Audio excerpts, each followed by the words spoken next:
na po yan, and magbibigay kami saya at ligaya. Ayan, so sana makapunta po kayo. Ayan, so syempre may mga hinanda po kami mga special numbers. Ayan, so para maging masaya ang mga Dawamaikas, di ba? Yes. And muli po, nagpapasalamat po kami sa ating media friends na nandito po at nagbigay po kayo ng inyong mga oras para po sa amin. Hopefully sa pagbalik po namin, makita po namin ulit kayo dito. And at the same time, I'm inviting everyone na manood po ng aming Kapuso Fiesta. Gaganapin po yan ng alas 4 ng hapon sa Aprisa Mall.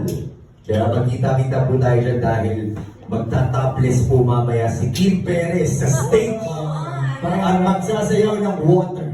Parang nasa nabanggit yun na. Pero Luro, may gusto akong batiin dahil may birthday. Sino? Ayan, so gusto ko lang batiin ng happy birthday. Sino? Si Sir